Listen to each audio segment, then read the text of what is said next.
There's blood everywhere. For now, there's a dead body out here. Okay.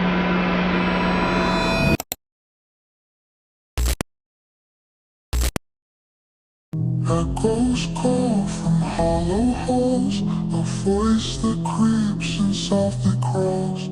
Time stands still, the air is... On March 22, 1999, 22-year-old Cynthia Vigil was chained inside a soundproof trailer in Elephant Butte, New Mexico. For 3 days, she was beaten and tortured by David Parker Ray, later known as the Toy Box Killer. Somehow she broke free. Bloody and terrified, still wearing a metal collar, she ran barefoot down a dirt road until she reached a neighbor's home. "Please help me. I've been held captive," she begged, before the call to 911 exposed one of the darkest cases the FBI had ever seen. And as disturbing as this was, it's only the beginning. These are 6 most disturbing videos that terrified the FBI. On March 31st, 2006, the night began like any other. Brian Schaeffer, a 27-year-old medical student at Ohio State University, had just finished his spring exams and was looking forward to a week of relaxation. Earlier in the evening, he had dinner with his father. They talked about school, his future, and life after medical training. His father later recalled the conversation as warm and full of optimism, unaware it would be the last meal they would ever share.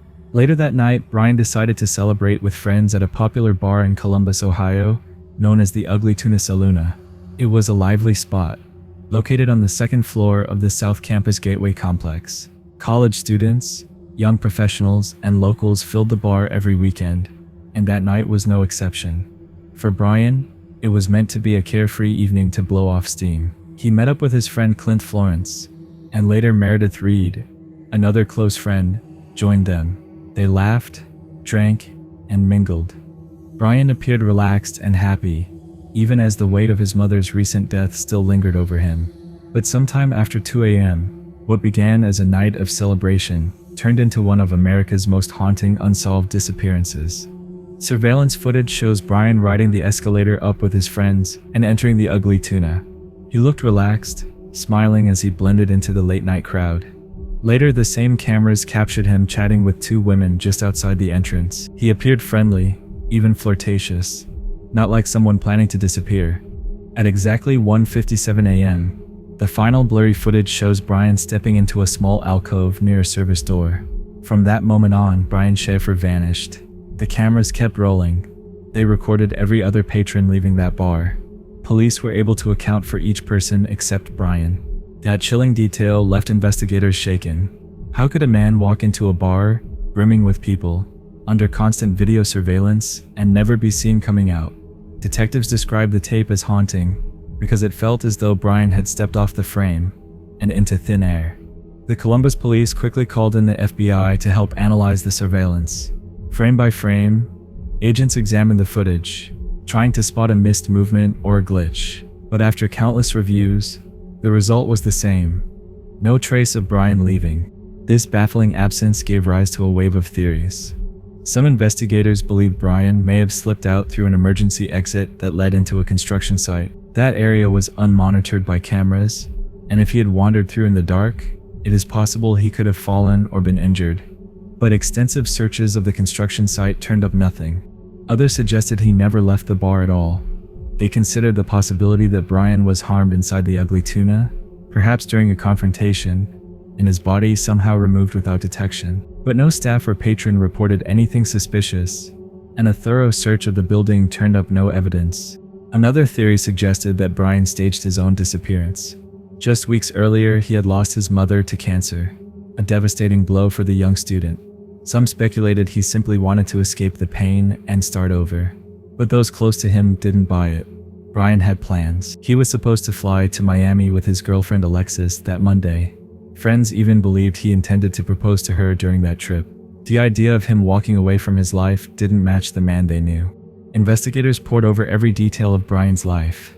He was a good student, admired by classmates, and loved by his family.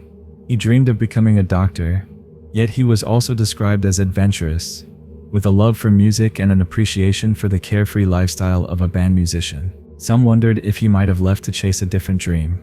But if he did, He left everything behind. Police combed through every possible lead. Search dogs were brought in to scour the bar and surrounding areas. Dumpsters, sewers, and nearby rivers were examined. Detectives tracked his phone, bank accounts, and credit cards. Waiting for activity, there was none. His car remained parked at his apartment, untouched. One figure in the case drew particular attention: Brian's friend Clint Florence. Clint was reportedly the last person to see Brian that night. When police asked him to take a polygraph test, he refused and instead hired a lawyer. That decision fueled years of suspicion. Brian's brother and girlfriend have long believed Clint knows more than he revealed. Still, no evidence has ever tied him to Brian's disappearance. Meredith Reed, the other friend who had joined them, did take a polygraph and passed. Her cooperation only deepened suspicions about Clint, who has maintained silence to this day. Theories kept spiraling. Some investigators considered whether his case was linked to the so-called smiley face killer theory, a string of mysterious drownings of young men across the Midwest, many of whom were last seen leaving bars. The pattern seemed eerily similar, but again, no solid connection was ever proven. And unlike those victims, Brian's body was never found in water. His family never gave up hope.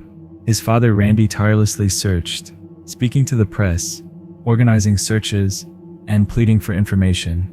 He held on to the belief that Brian might still be alive somewhere. Tragedy struck again in 2008, when Randy died in a freak accident. A windstorm knocked a tree onto him while he worked outside his home. With his death, Brian's brother Derek was left as the only surviving immediate family member still searching for answers. The FBI's involvement brought cutting-edge analysis. They reviewed surveillance footage for glitches or blind spots. They interviewed bar staff, customers, and construction workers. They tested theories of abduction, foul play, and voluntary disappearance. Every avenue led to the same conclusion: no answers. There were also strange internet rumors. Some claimed Brian had been spotted in different countries, from the Virgin Islands to Sweden. None of these sightings were confirmed. Others speculated he might have been lured into human trafficking, though authorities found no evidence. The case also exposed the limitations of surveillance systems. The cameras at the Ugly Tuna were outdated, grainy, and poorly positioned. They covered the escalator entrance, but left blind spots around emergency exits and stairwells. To this day, some investigators believe Brian slipped through one of those blind spots. For Alexis, his girlfriend, the disappearance was devastating. She called his phone repeatedly in the weeks after, clinging to hope. At one point, she said the calls rang before going to voicemail, suggesting the phone might have been powered on. Investigators traced it to a cell tower near Columbus, but no further signal was ever detected. Over the years, private investigators, internet sleuths, and journalists have dissected every second of footage. They have speculated about body language, potential disguises, and even whether Brian could have slipped out dressed as someone else. None of these theories have ever been substantiated. One haunting detail that continues to echo is Brian's final words to his father at dinner. Randy remembered Brian telling him, "Life is short, Dad. You have to live it to the fullest." Many have interpreted that as a reflection of his grief and outlook after losing his mother, but some also see it as a possible clue that he was contemplating a major change. In the nearly 2 decades since his disappearance, Brian's case has remained open. Each anniversary brings renewed appeals from police and family. The Ugly Tuna Saloon eventually closed, but the memory of that night still haunts Columbus. The image of Brian walking into the bar, smiling and carefree, and never walking out, is one of the most chilling pieces of footage investigators have ever reviewed. For the FBI, the case of Brian Shaffer highlights the fragility of human presence. A young man, in the prime of his life, surrounded by friends, cameras, and lights, can still vanish without leaving a trace. It raises questions not only about what happened that night, but also about the limits of our understanding of human behavior, chance, and tragedy. Today, Brian Shaffer remains listed as missing. His brother continues to hope, clinging to the belief that one day the truth will emerge. For many, the haunting mystery of Brian Shaffer is a reminder that even in a world full of technology and surveillance, people can still disappear in plain sight, leaving behind only questions, grief, and a silence that grows heavier with each passing year. Before we go any further, I just want to ask you for a small favor. If you're enjoying the video so far, please give it a like, and if you haven't subscribed yet, Now's the perfect time. We recently hit 100,000 subscribers, and that's all thanks to you. Our 100K special surprise was revealed, and we had many positive responses from you. Our next goal is to hit 200K before the year ends. It feels impossible, but hey, it's free to dream, right? Also, there's a hidden word somewhere in this video for you. Let's see if you can find it. Now, back to the video. 5. Faith Hedgepeth. Faith Danielle Hedgepeth was just 19 years old, a bright and ambitious student at the University of North Carolina at Chapel Hill. She belonged to the Haliwa-Saponi Native American tribe and had already made her community proud by earning the prestigious Gates Millennium Scholarship, an award that promised to cover her education from undergraduate through graduate school. Her dream was to become the first in her family to graduate from college, and she hoped to use her degree to become a pediatrician or a teacher, someone who could give back to her community and inspire the next generation. Friends described her as bubbly, intelligent, and full of life. She had an infectious laugh, a strong sense of empathy, and the kind of energy that lifted the mood of anyone around her. But in the early hours of September 7th, 2012, Faith's promising life was cut short in one of the most disturbing crimes Chapel Hill had ever seen. That Thursday night started like many others. Faith and her roommate, Karina Rosario, attended a sorority event and later stopped at the campus library. Around midnight, the two young women decided to head to The Thrill, a popular nightclub close to campus where students gathered to unwind and dance. Security footage from the club shows them entering just after 12:30 a.m. Faith appeared carefree, smiling and dancing, enjoying the music and the company of friends. These images would become chilling in hindsight, because they marked her last recorded moments alive. At 2:06 a.m., the cameras caught Faith and Rosario leaving the club together. By 3 a.m., they were back at their apartment in the Hawthorne, at the View complex.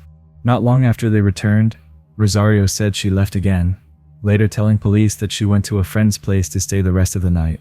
Faith was left alone in the apartment, presumably asleep, but sometime between 3:30 and 4:30 a.m., something horrific took place. By 11 a.m., Rosario returned with another friend, Marisol Rangel. What they discovered inside was a nightmare. Faith was found lying in her bedroom, partially nude, wrapped in a quilt. Her head had been brutally beaten, with blood splattered across the walls and floor. Near her body, investigators found an empty rum bottle that they believed was the murder weapon. But another item disturbed investigators even more: a takeout bag with a handwritten note scrawled in ink. The message read, "I'm not stupid, bitch, jealous." It looked rushed, written in a hurried and unstable hand. Handwriting experts suggested the writing could have been deliberately disguised, either to mask the identity of the writer or to serve as a red herring meant to mislead police. The first audio evidence released to the public was the chilling 911 call Rosario made upon discovering Faith. Her voice trembled as she told the dispatcher, "I just walked into my apartment and my friend's unconscious. There's blood everywhere." You need to check and see, is she breathing? Kate, I don't think so. I don't think so. Okay, listen to me. There's blood everywhere. There's what? There's blood everywhere. What unsettled investigators was not only the gruesome discovery, but also the details of the call itself. Rosario never once mentioned Faith's name, referring to her only as "my friend."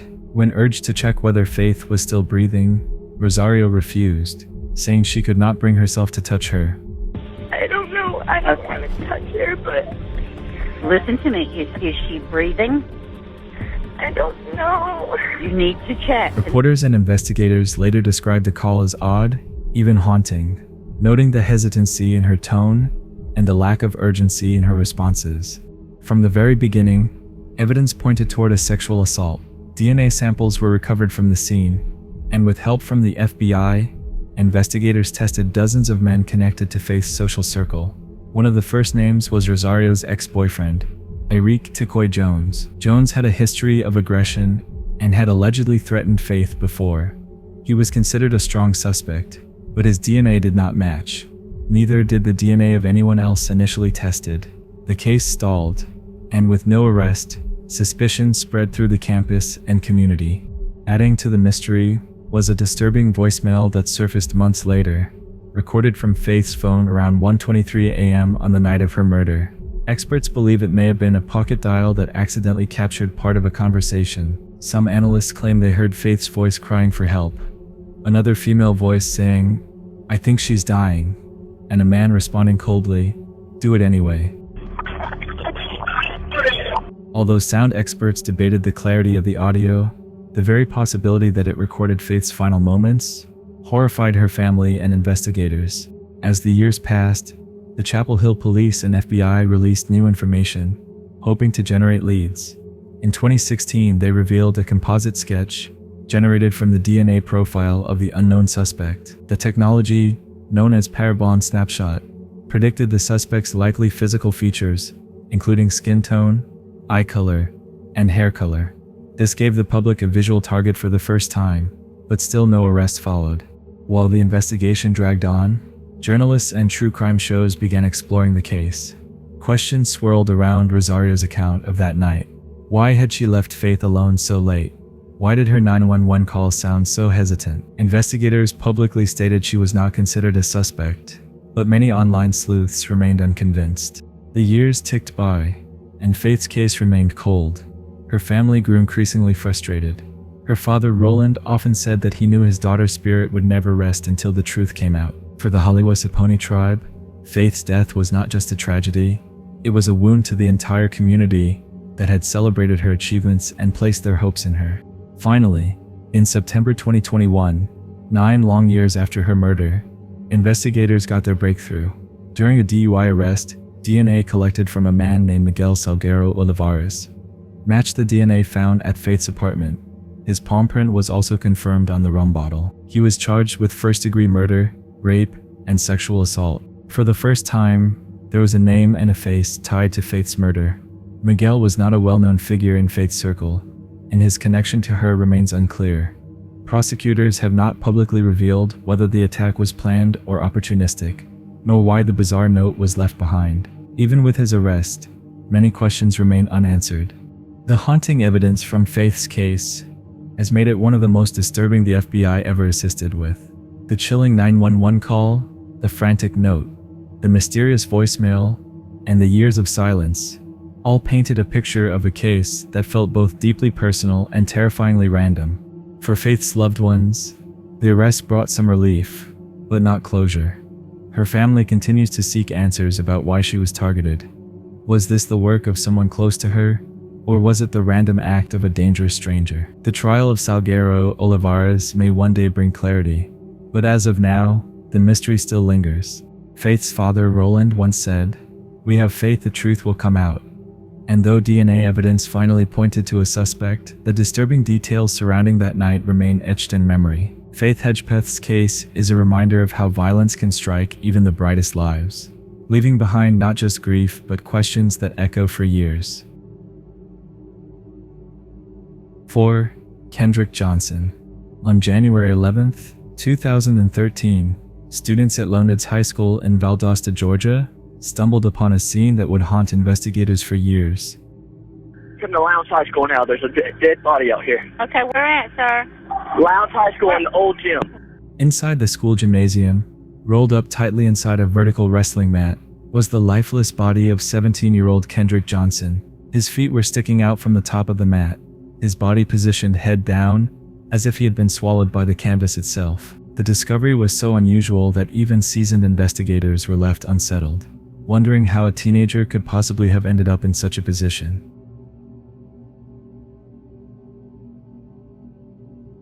Authorities were quick to declare the death an accident. Their explanation was that Kendrick had dropped a pair of sneakers into the rolled mat, attempted to climb inside to retrieve them, and suffocated after becoming trapped. They called it a case of positional asphyxia, a freak accident that happened in a place where young people were supposed to be safe. But from the very beginning, his family refused to believe this. His mother and father stood before cameras, often wearing shirts with the words "Kendrick Johnson didn't roll himself up into no mat." To them, this was not an accident. This was murder. They pointed out that Kendrick was an athlete, a strong and coordinated teenager who would never have willingly put himself into such a position for shoes. His father, Kenneth Johnson, once said bluntly, My son was murdered and someone knows what happened. What made the case even more disturbing was the surveillance footage investigators reviewed. There was no video showing Kendrick actually climbing into the mats, because the school's CCTV cameras were not positioned to cover that specific area. The only footage available was of Kendrick entering the gym. That moment, grainy and ordinary, was the last time he was ever seen alive on camera. The following morning, life went on as if nothing had happened. Students attended classes, sitting casually on the bleachers in the same gym where Kendrick's body was hidden only feet away. For many, that surveillance footage became haunting in itself. It offered no sign of struggle, no confrontation, no clue. Just an ordinary teenager walking into a gym, followed by a silence that has never been broken. The case drew national attention almost immediately. Civil rights leaders, journalists, and activists flocked to Valdosta.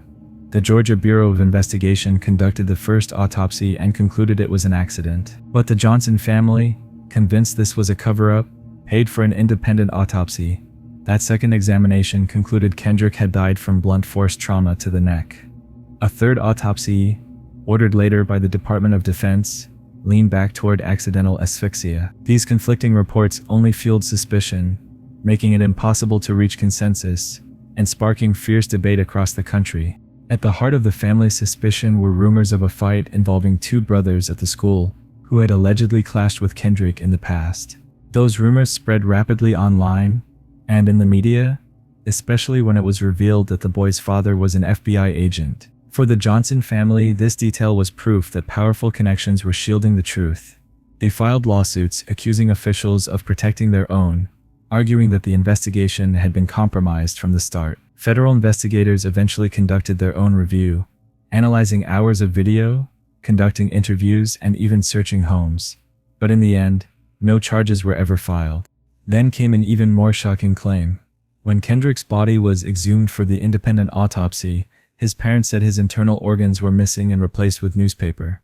To them, this was not just suspicious, but horrifying. They believed this was evidence tampering, a deliberate attempt to erase proof of how he really died. Officials countered the claim by saying the organs had decomposed and were disposed of during the embalming process, calling the newspaper a standard but outdated practice by the funeral home. But for many watching the case unfold, that explanation only deepened the sense that something sinister had taken place. As the years passed, protests erupted in Valdosta and beyond.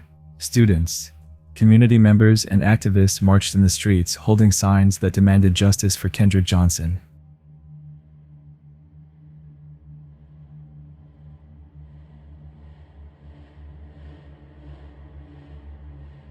National outlets like CNN and the New York Times covered the story extensively. Celebrities even began to speak out, calling the case symbolic of a much larger problem: the perception that black families could not trust the justice system to protect their children.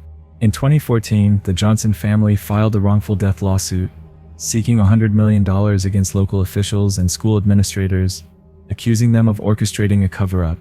That case was later dismissed, with the judge ruling there was no evidence to support the claims. But even in defeat, the Johnsons refused to stop fighting. They continued to hold rallies, press conferences, and vigils, keeping Kendrick's name alive in the national conversation. The FBI's involvement brought both hope and frustration. Agents reviewed the case extensively, but in 2016, the Justice Department announced it would not pursue federal charges, citing insufficient evidence. For the Johnson family, it felt like another betrayal, another door closing without answers. They released graphic photographs of Kendrick's body to the public, hoping the images of his injuries would shock the world into action. Those photos went viral, sparking both outrage and debate. In 2021, years after Kendrick's death, the case was officially reopened by the Lowndes County Sheriff's Office. Following renewed public pressure, investigators promised to re-examine over 17 boxes of evidence. But months later, the sheriff announced the review found no new information to support homicide. Once again, the family was told it was an accident. Once again, they refused to accept it. Through it all, questions have continued to swirl. If Kendrick climbed into the mat for his shoes, why did no one hear him struggling? Why were there inconsistencies in the surveillance camera timestamps, with some footage reportedly missing? Why did none of the autopsies align completely with each other? And why did the case seem to split so sharply between the official narrative and the belief of an entire family and their supporters? Former FBI agents have even petitioned the Justice Department to put an end to the speculation, claiming the repeated accusations against law enforcement unfairly cast suspicion over innocent people. But for Kendrick's parents, the fight is about more than suspicion. It is about their son's life, a life they believe was stolen. For the FBI, the Kendrick Johnson case became more than a local tragedy. It became a symbol of distrust between communities and authorities, a puzzle that even with video evidence and multiple autopsies could not be solved to everyone's satisfaction. The CCTV footage was described as chilling, not because of what it showed, but because of what it failed to capture. It left viewers staring at an ordinary moment that led to something inexplicable. Today, the official record still lists Kendrick Johnson's death as an accident. But for his family and many others across the country, the image of a teenager disappearing into a rolled-up wrestling mat is not just disturbing. It is a symbol of unanswered questions, unresolved grief, and a relentless pursuit of justice that has yet to be fulfilled. 3. Missy Bevers. On April 18th, 2016, before dawn, a heavy thunderstorm swept across Midlothian, Texas. The sky cracked with lightning, rain pounded the streets, and wind rattled through the quiet neighborhoods. At 4:18 a.m., 45-year-old fitness instructor Terry Missy Bevers pulled into the parking lot of the Creekside Church of Christ.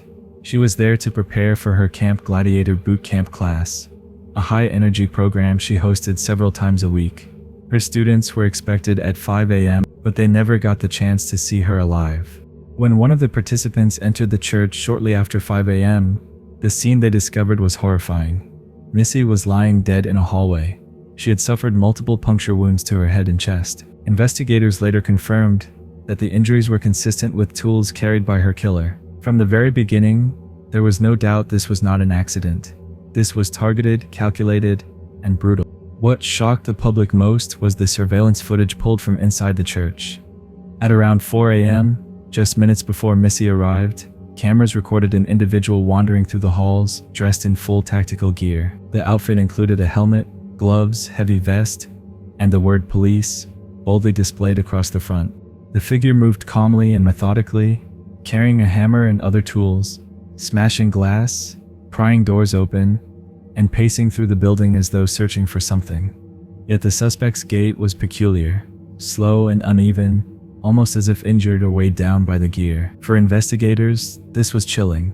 They believed they were watching Missy's killer minutes before she was attacked.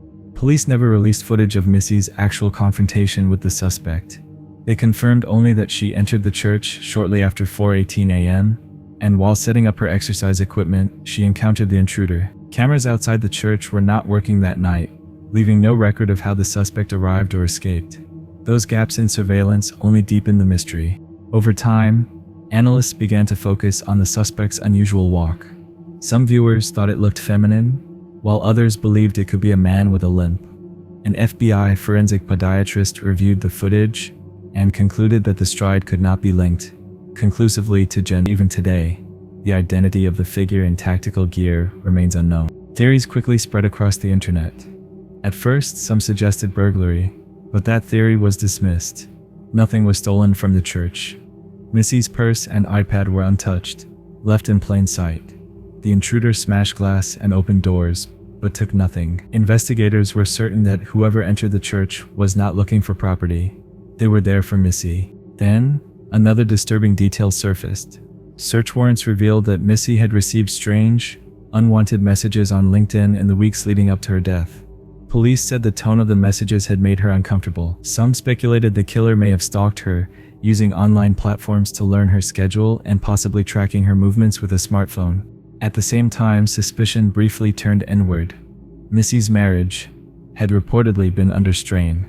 Investigators examined text messages between her and her husband Brandon, finding evidence of marital difficulties. Brandon, however, had an alibi. He was fishing in Mississippi on the morning of the murder. Police confirmed his whereabouts. Still, rumors lingered that perhaps someone connected to her personal life wanted her dead. Attention then shifted to her father-in-law, Randy. Just days after the murder, Randy brought a blood-stained shirt to a dry cleaner. He explained that the blood came from a dogfight, and forensic testing confirmed it was not human. Yet the timing sparked public speculation, another strange thread in an already bizarre case. Adding to the mystery, investigators discovered footage of a vehicle in a nearby parking lot at around 2 a.m. the same morning. The car, believed to be a 2010 Nissan Altima, circled the lot in unusual patterns. It flashed headlights, parked in secluded areas, and drove away only to return again. Police never identified the driver. Whether it was connected to the murder remains unknown. The investigation grew into one of the most high-profile unsolved cases in Texas. Hundreds of tips poured in. The reward climbed to $150,000. Police interviewed family members, friends, fellow trainers, and even former students. Each lead ended in frustration. Meanwhile, internet sleuths dissected the surveillance footage frame by frame. Online forums debated everything from the suspect's walk to whether the uniform was authentic police gear or a costume. Some claimed the suspect moved like a woman. Others argued it was a man in disguise. A few even believed two people were involved, one acting as a lookout while the other entered the church. But no theory ever fit perfectly. As the years passed, Missy's family spoke publicly about their anguish. Her 3 daughters were left without their mother. Brandon said that the unanswered questions haunted him daily, and that he replayed the footage in his mind, hoping for something he had missed. Missy's friends described her as a vibrant, loving woman who would build her life around fitness and helping others. For them, the idea that someone would stalk and kill her in a church was unthinkable. One of the strangest aspects of the case was the calculated timing. The killer entered during a thunderstorm, when the streets were quiet and the sound of rain masked movement. They walked calmly, as though confident that cameras would not identify them. They carried tools that caused injuries matching Missy's wounds.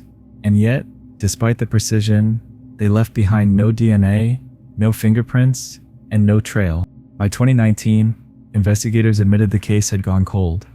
Despite analyzing cell phone records, reviewing digital footprints, and consulting with the FBI, they could not identify the figure in tactical gear. Theories continued to swirl, from a jealous rival in the fitness world, to a scorned lover, to an obsessed stranger who had fixated on Missy after seeing her online.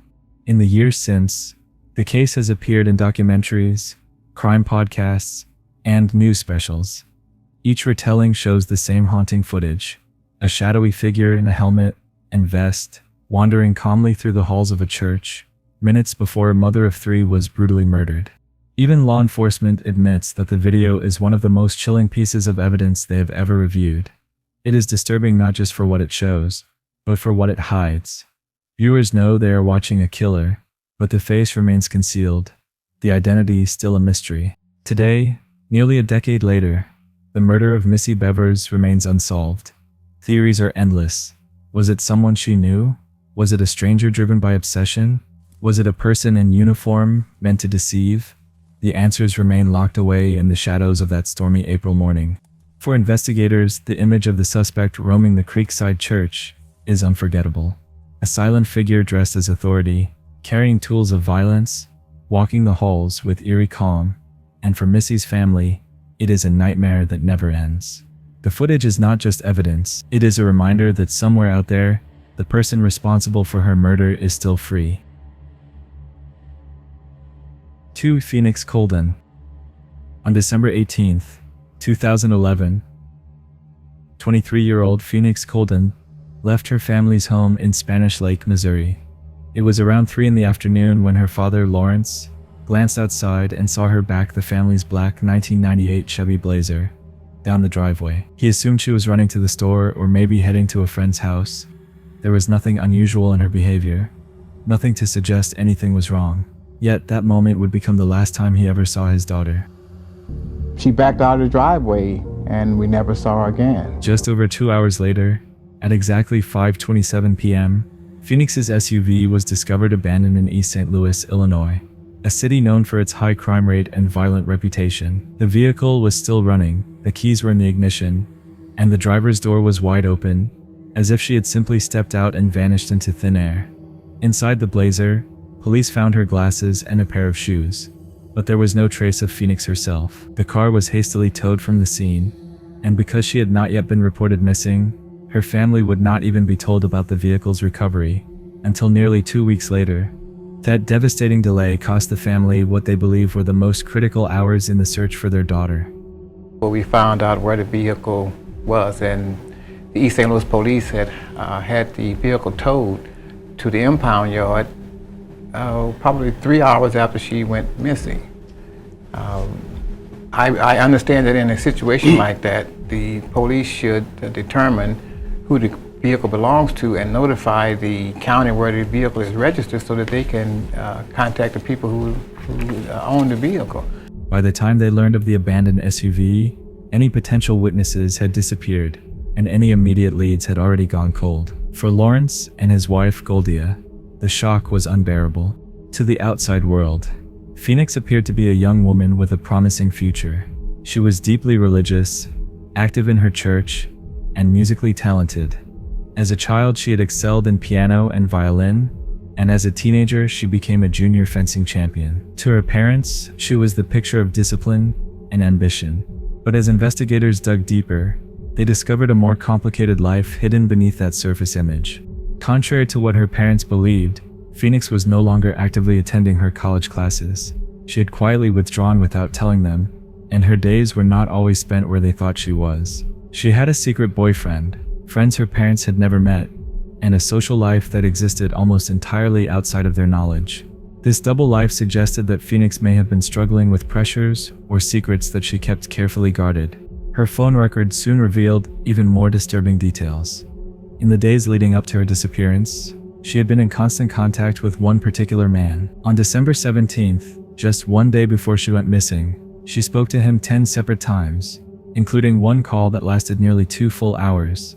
Then, on December 18th, the day she vanished, another call was placed to him shortly before her SUV was found abandoned. While her mother Goldia has said she does not believe this man directly harmed her daughter, she has admitted that he may have introduced Phoenix to dangerous people or a lifestyle that put her at risk. The family's pain was made worse by the lack of media coverage. They felt invisible, overlooked, and forgotten. They openly wondered whether Phoenix's race played a role in why her story did not make national headlines, the way other missing persons cases did. At one point, buttons so that you don't miss our almost daily uploads. Even fell victim to a Not cruel sure where to scam. start from? A Click the so-called videos that tipster appear on your claimed to know screen in about Phoenix's 3 whereabouts. seconds. See you there. The family spent I'm their out. savings chasing this false lead, only to discover it was a heartless hoax. More than a decade later, the mystery of Phoenix Colden's disappearance remains as haunting as ever. There have been no confirmed sightings, no bank account activity, and no real leads. Detectives insist that they have exhausted every piece of evidence. For the Coldens, their home no longer feels like a place of comfort. Every room is a reminder of the daughter they raised, a daughter who walked out of the house one afternoon and never returned. The FBI has been consulted, but with no hard evidence or verified trail, the case has stalled. Phoenix Colden's disappearance stands as one of the most chilling unsolved cases in recent years. The story of a young woman who seemed to vanish into thin air in broad daylight, leaving behind only a running car, a trail of unanswered questions, and parents still waiting for the truth. David Parker Ray, the Toy Box Killer. In the quiet community of Elephant Butte, New Mexico, few could have imagined that one of the most horrifying crime scenes in American history was hidden in plain sight. David Parker Ray, a soft-spoken state park maintenance worker, seemed ordinary to most who knew him. But behind the walls of a nondescript trailer near Elephant Butte Lake, he had constructed a torture chamber so sinister it would later be called the Toy Box. The nightmare came to light on March 22, 1999. That morning, a young woman named Cynthia Vigil Jaramillo, who had been kidnapped in Albuquerque, was dragged into Ray's RV, handcuffed, and threatened at gunpoint. From there, she was taken to his home in Elephant Butte, where she endured 3 days of unimaginable torment. Cynthia would later testify that Ray strapped her to a gynecological chair, shocked her with electricity, and brutally assaulted her with crude instruments. What made the ordeal even more terrifying was the ritual Ray forced upon every victim. Before the torture began, he played a pre-recorded cassette tape in his own monotone voice. On it, he coldly explained exactly what they were about to experience. "Okay, bitch, we both know what you've been brought here for. I'm going to use you for a sex slave. And it's going to be painful as hell. That's the way I want it to be." For many women, hearing those words erased any last shred of hope. Cynthia, however, refused to give up. After 3 days of captivity, she managed to slip free of her restraints. Wearing only a metal collar and covered in blood, she bolted from the trailer and ran down the road until she found help from an elderly couple, who immediately called 911. Yes, I'm calling for a young lady that ran into the house saying she'd been raped. She's got a chain on her and everything. Please send someone right away. This lady is naked and everything else. She said they'd been holding her for 3 days. Police stormed Ray's property and discovered the now infamous toy box, a $100,000 chamber of horrors. Inside were whips, chains, syringes, clamps, surgical tools, bottles of oil, and custom-made torture devices. The setup was meticulous, like a surgeon's laboratory, but its purpose was pure sadism. Authorities also recovered videotapes showing Ray torturing women, though no bodies were ever found. Investigators believe he may have killed more than 60 victims over the span of decades, dumping their remains in remote areas between New Mexico and Arizona. In a chilling interview, Ray once admitted, "I like the lifestyle. I like bondage and discipline. I was just more flamboyant with it than most people." He claimed millions of Americans shared his interests, but his flamboyance was a cover for unspeakable crimes. In April 2001, Ray was convicted of kidnapping and sexual assault. That July, he accepted a plea deal for additional charges, which carried a sentence of 223 years in prison. He never served much of it. In March 2002, only months into his sentence, Ray died of a fatal heart attack. But the story doesn't end with his death. His girlfriend and accomplice, Cindy Handy, who helped lure victims and participated in their abuse, was sentenced to nearly 20 years behind bars. She admitted to using a gun to keep Cynthia from escaping and later testified against Ray. After her release in 2019, Handy quietly moved to Kent, Washington. When neighbors discovered her presence in 2024, outrage followed. Parents near her street expressed fear that a convicted sex offender tied to one of America's darkest cases was living so close to schools and daycares. Though Ray is gone, the shadow of his crimes lingers. Investigators still believe many of his victims were never found, their fates erased by the desert sands of New Mexico. Cynthia Vigil survived, but her courage only scratches the surface of a case that remains one of the most disturbing examples of sadistic evil the FBI and local police have ever encountered. Even today, the so-called toy box killer forces us to confront a chilling truth. Sometimes, the most terrifying monsters hide in plain sight, blending into everyday life until the moment they strike. And that brings us to the end of today's countdown. These videos aren't just disturbing, they remind us of the dark realities investigators face when chasing the truth. Sometimes, the FBI has to look at things no one else dares to see. Our respect goes to the agents who continue pushing through, and our hearts go out to the families of the victims who still live with the aftermath of these tragedies. If you want more unsettling stories like this, make sure you hit that subscribe button. We try to upload new disturbing videos almost every day, and trust me, you won't want to miss the next one. But if you don't want to wait, there will be more disturbing videos on screen for you to watch in about 3 seconds. I'll see you there. I'm out.